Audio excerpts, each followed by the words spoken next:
friends, welcome to my YouTube channel HD Knowledge Talk, a free educational knowledge based informative YouTube channel। तो आज हम बात करेंगे poultry farming के बारे में। यहाँ पे डिटेल से डिस्कशन करेंगे और ये एग्जाम पॉइंट ऑफ व्यू से बहुत इंपॉर्टेंट है। तो उससे पहले मेरे चैनल को प्लीज सब्सक्राइब कर लीजिए। ये नीचे लाल रंग का सब्सक्राइब बटन दबा के और ये बेल आइकन को भी जरूर प्रेस कीजिए ताकि कोई इंपॉर्टेंट अपडेट आपसे मिस ना हो जाए। तो चलिए दोस्तों शुरू करते हैं। हाँ, आज वीडियो को लास्ट तक जरूर देखिए ताकि कोई इंपॉर्टेंट पॉइंट आपसे मिस ना हो जाए। ये वीडियो बहुत इंटरेस्टिंग रहेगी। तो चलिए दोस्तों जानते हैं तो हमें पोल्ट्री हाउस का क्या जरूरत है। ये बात का एडवर्स क्लाइमेट से प्रोटेक्ट करने के लिए यहाँ पे इजी एंड इकोनॉमिक ऑपरेशन हो सकता है इजी वे में। ये यहाँ पे scientific feeding and control manner में होगा। यहाँ पे जो बात का फीडिंग होगा वो साइंटिफिक मैनर में होगा और कंट्रोल वे में होगा। To facilitate proper microclimatic condition in the near vicinity of the bird और effective disease control measure to ensure proper supervision. तो यहाँ पे डिजीज कंट्रोल भी होगा और प्रॉपर सुपरविजन भी होगा। और उसके बाद हम जानते हैं कि ऑप्टिमल टेम्परेचर और एनवायरमेंट कंडीशन क्या होगा। टेम्परेचर 22 से 300 डिग्री सेंटीग्रेड तक हो सकता है। रिलेटिव ह्यूमिडिटी 30 to 60% होगा। Ammonia level less than 25 ppm, ppm मतलब पार्ट्स पर मिलियन होगा। और लीटर मॉइस्चर 15 to 25% होगा। Air flow 10 to 30 metre per minute होगा। उसके बाद जानते हैं ये brooder chicken different types of poultry houses. Brooder और चिकन हाउस, ये जो चिकन का एज होगा वो 0 to 8 वीक तक होगा। और यहाँ पे जो ब्रॉडर हाउस का जो स्पेस रिक्वायरमेंट है वो 7 से 10 स्क्वायर इंच तक होगा। रेन प्रूफ होगा, प्रोटेक्ट फ्रॉम प्रीडेटर्स होगा, मॉइस्चर कंटेंट ठीक से मेंटेन होगा, हीट 35 डिग्री सेंटीग्रेड तक होगा और ये यहाँ पे गुड वेंटिलेशन होगा। अब ग्रोअर हाउस, यहाँ पे जो चिकन का एग होगा वो 9 to 18 वीक ऑफ एज होगा। Brooder cum grower house, the birds are reared from 0 to 18 weeks of age. यहाँ पे बर्ड का ब्रॉडर कम ग्रोअर हाउस में 0 to 18 ईयर तक एज तक हो सकता है बर्ड का। लेयर हाउस, यहाँ पे लेयर हाउस का जो एज होगा वो अबव 18 वीक टू 72 वीक होगा। और यहाँ पे लेयर एक के ऊपर दूसरा के ऊपर तीसरा ऐसे लेयर करके वहां पे रहता है। Broiler house, in which broiler are reared are up to 6 week of age. Broiler मतलब मीट टाइप ऑफ बर्ड, उसका एज जो होगा वो 6 एज तक हो सकता है। ब्रीडर हाउस, यहाँ पे फर्टिलाइजेशन होता है मेल और फीमेल ब्रीडर के जरिए से। एनवायरमेंटली कंट्रोल्ड हाउस, यहाँ पे एंटर जो मैनिपुलेटेड इन सच ए वे ये एनवायरमेंट होगा वो बर्ड के ग्रोथ के लिए जो हेल्पफुल एनवायरमेंट होगा वो मेंटेन करता है। और एनवायरमेंट को यहाँ पे मैनिपुलेशन होता है ताकि बर्ड का ग्रोथ अच्छी तरह से हो सके। उसके बाद लोकेशन, ये रेसिडेंशियल और इंडस्ट्रियल एरिया से बहुत दूर हो सकता है और ये इसका जो लोकेशन होगा वो ईस्ट टू वेस्ट तक होने ज्यादा फायदा होगा। यहाँ पे रोड फैसिलिटी होगा ताकि ट्रांसपोर्ट में कोई प्रॉब्लम ना हो। यहाँ पे वाटर और इलेक्ट्रिसिटी का अवेलेबिलिटी मेंटेन होगा। यहाँ पे जो लेबर है उसका कॉस्ट कम से कम होना चाहिए प्रॉफिट मार्जिन के लिए। Poultry house should be located in any elevated area and there should not be any water logging. तो जो पोल्ट्री हाउस जो एलिवेटेड एरिया में होगा यहाँ पे कोई वाटर लॉजिंग ना हो।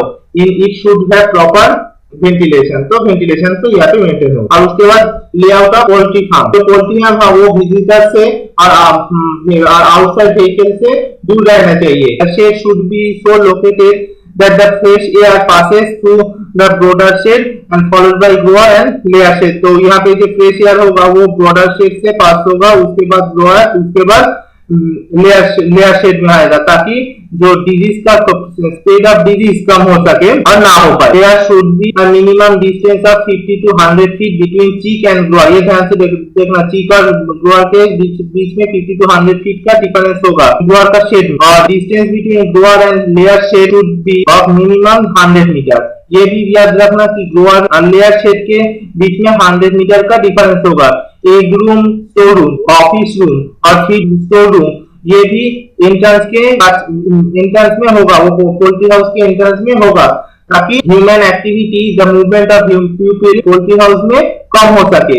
और the disposal feed and seek room should be constructed only at the extreme end of the site, ताकि वो जो डिस्पोजल फीड और सीक रूम है वो extreme site end of the site में होगा। उसके बाद जानते हैं details of poultry house construction. तो पोल्ट्री हाउस का कंस्ट्रक्शन कैसे होगा।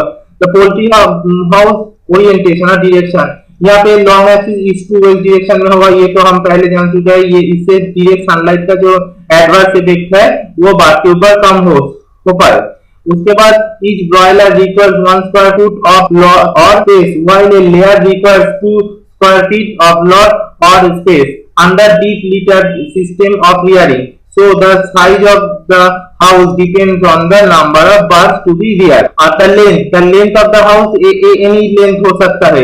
ये bird का number of bird और availability of land का जो साइज है उसके हिसाब से ये लेंथ तैयार होता है। अब विथ 22 to 25 फीट तक होगा, उससे ज्यादा नहीं होगा। Shade wider than this will not provide adequate ventilation during the hot weather.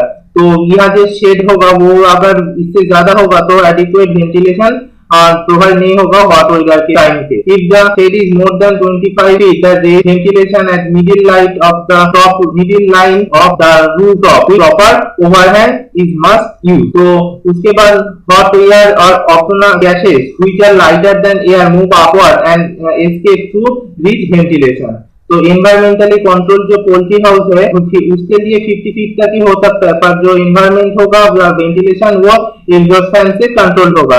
Height होगा तो root the height of the side of the foundation root line should be 6 to 7 feet तक होगा और ये एट द सेंटर से 10 से 12 feet तक होगा। In case of the height decided in type of cage and arrange. उसके बाद जो आता है फाउंडेशन होगा तो essential to prevent the seepage of the water into the poultry house.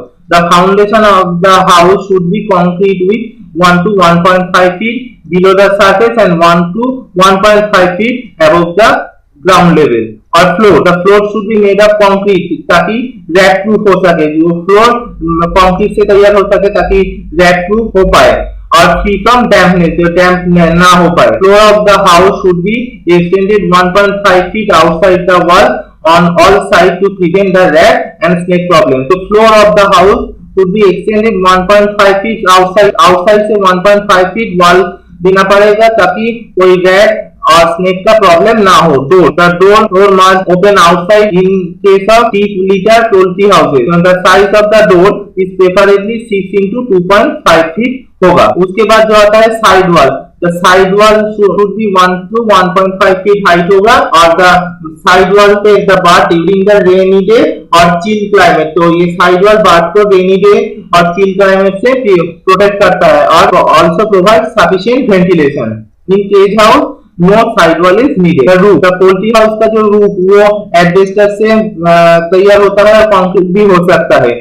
वो डिफरेंट टाइप ऑफ रूफ यहाँ पे मैंने लिख दिया है, शेड, गार्डवेल, हाफ मॉनिटर, फुल मॉनिटर होगा। Monitor type is mostly preferred in tropical countries like India. ये बात ध्यान से याद रखना। Overhang, the overhang of the roof should not be less than 3.5 feet. जो ओवरहैंग है वो 3.5 फीट से कम नहीं होगा ताकि कोई रेन वाटर का प्रॉब्लम ना हो। और लाइटनिंग, जो लाइटनिंग है वो ग्राउंड से 7 to 8 फीट ऊपर होगा और सीलिंग से must be hang from ceiling से हैंगिंग होगा। और इनकैंडेसेंट बल्ब का अगर यूज हो उसके दो बल्ब का बीच में 10 फीट का डिस्टेंस रहेगा और ये फ्लोरोसेंट बल्ब के लिए 15 फीट का डिस्टेंस रहेगा दो बल्ब के बीच। तो थैंक यू दोस्तों, अभी तक अगर चैनल को सब्सक्राइब नहीं किया तो please subscribe my channel AG knowledge talk. और अगर वीडियो अच्छा लगा तो लाइक कीजिए, दोस्तों के साथ जरूर शेयर कीजिए ताकि उन्हें भी इस जानकारी का लाभ उठा सके। और ये बेल आइकन को भी जरूर प्रेस कीजिए ताकि कोई अपडेट आपसे मिस ना हो जाए। थैंक यू, जय हिंद, जय भारत।